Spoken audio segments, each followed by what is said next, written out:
নমস্কার, আজকে তৈরি করেছিলাম শাহী বেগুন রেসিপি। আমার বাগানে বেশ কিছু বেগুন হচ্ছে কয়েক মাস ধরে।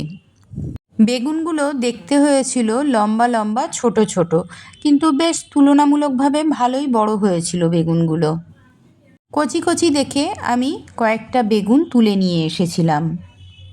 বাড়ির বাগানে যে কোনো ফল ধরলে সে ফলটি নিজে হাতে পেড়ে আনলে খুব আনন্দ লাগে।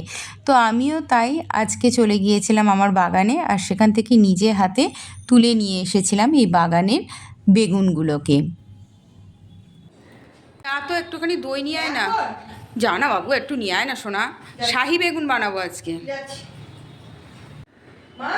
হ্যাঁ কই, থ্যাংক ইউ।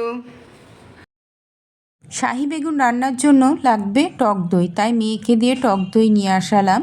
এবার বেগুনগুলোকে দেখুন, আমি মাঝখান থেকে 4 ভাগে কেটে নিয়েছিলাম, গোটা গোটা রেখেছিলাম, মাঝখান থেকে 4টে ভাগে চিড়ে নিয়েছিলাম। নিয়েছিলাম গোটা গরম মশলা আর এলাচ, লবঙ্গ, দারচিনি, একটি ছোট সাইজের টমেটো, কাঁচা লঙ্কা, সামান্য পরিমাণে আদা ও আমন্ড বাদাম, একটা বড় সাইজের পেঁয়াজ।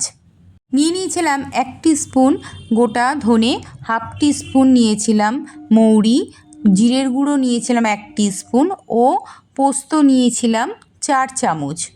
4 থেকে 5টি আমন্ড বাদাম দিয়ে পোস্তটাকে বেটে নিয়েছিলাম, আর মৌরি, ধনে, জিরের গুঁড়ো, আদা দিয়ে একসঙ্গে একটি পেস্ট বানিয়ে নিয়েছিলাম।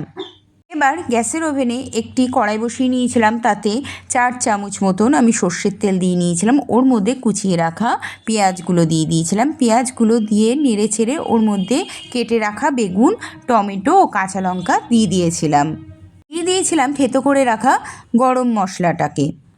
এরপর নেড়ে চেড়ে নিয়ে আদা, মৌরি, ধনে, জিরে বাটাটাকে আমি ওর ভেতরে দিয়ে দিয়েছিলাম। এবার দিয়ে দিয়েছিলাম 1 চামচ লবণ, 1 চামচ হলুদ গুঁড়ো ও 1 চামচ চিনি।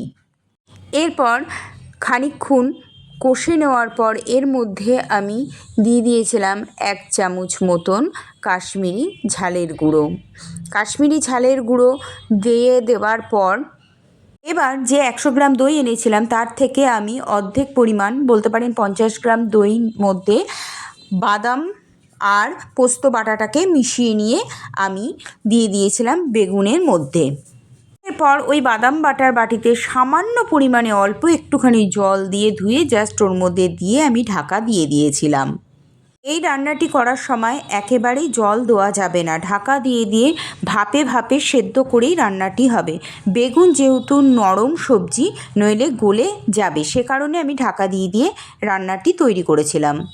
তৈরি হয়ে গেল আমার শাহী বেগুনের রেসিপিটি। এই রেসিপিটি খেতে অত্যন্ত সুস্বাদু, একবার ট্রাই করে দেখবেন।